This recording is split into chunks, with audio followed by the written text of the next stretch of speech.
Selamat pagi pemirsa, Amazing News kembali hadir di sela-sela aktivitas Anda. Bersama saya Muhammad Mufli Nambahan Asdar yang akan memberikan berita-berita terbaru dan teraktual 27 Januari 2022.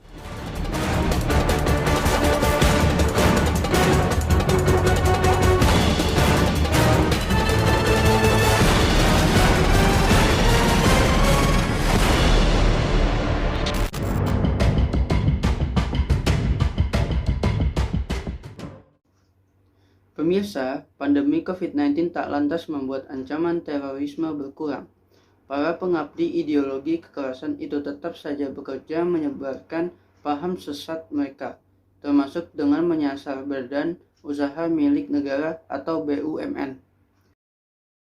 Pada Badan Nasional Penanggulangan Terorisme atau BNPT, Komjen Boy Rafli Amar lah yang mengungkapkan para radikal dan teroris tak berhenti beraksi di masa pandemi.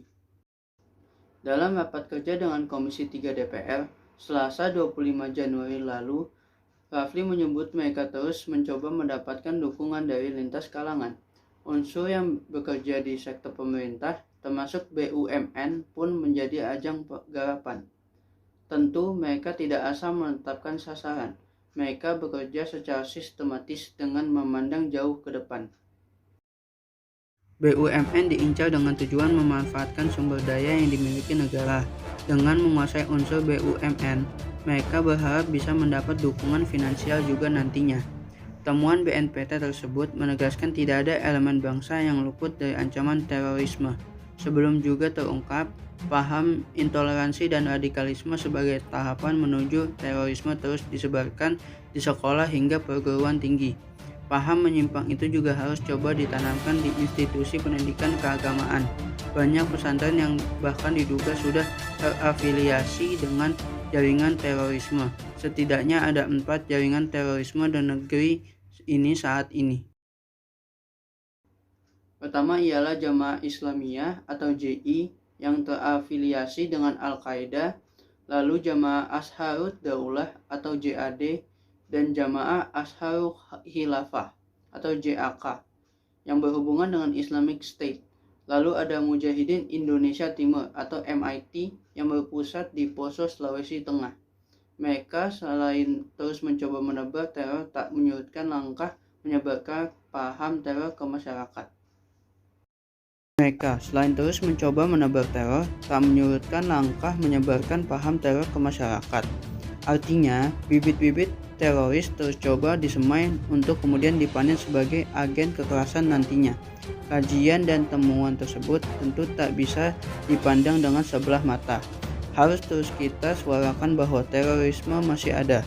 Harus terus kita tegaskan pula bahwa terorisme tiada henti berbiak dan beregenerasi. Semakin banyaknya terduga teroris yang ditangkap sepanjang 2021, yakni 364 orang, menguatkan fakta itu.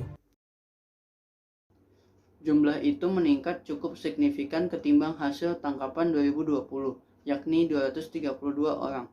Saking banyaknya yang diringkus, rumah tahanan untuk menampung para terduga dan tersangka terorisme bahkan sudah kelebihan beban. Betul bahwa lonjakan jumlah mereka yang dibekuk tak lepas dari pemberlakuan Undang-Undang Nomor 5 Tahun 2018 tentang Pemberantasan Tindak Pidana Terorisme.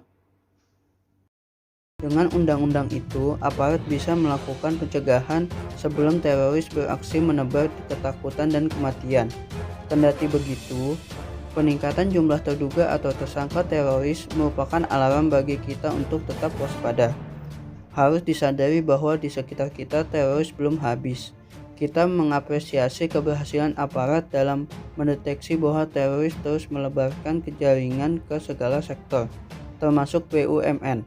Namun deteksi saja tidak cukup. Harus ada tindakan nyata, sangat nyata dan lebih masif lagi untuk melawan infiltrasi itu. Pimpinan BUMN juga harus lebih peduli terhadap setiap dinamika di lembaga yang mereka pimpin.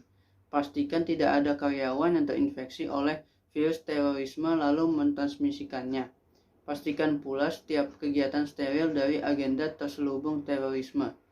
Melalui forum ini, kita serukan kembali bahwa mencegah dan memberantas terorisme bukan cuma tugas aparat. Peran organisasi dan tokoh agama, tokoh masyarakat, serta seluruh elemen termasuk keluarga amatlah penting agar terorisme tak terus merajalela. Faktanya terorisme masih menggila, karena itu kita pantang kendur melawannya. Demikian yang saya laporkan saat ini. Saya undur diri, terima kasih, selamat pagi dan sampai jumpa kembali.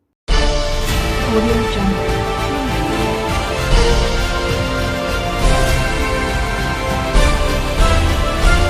Audio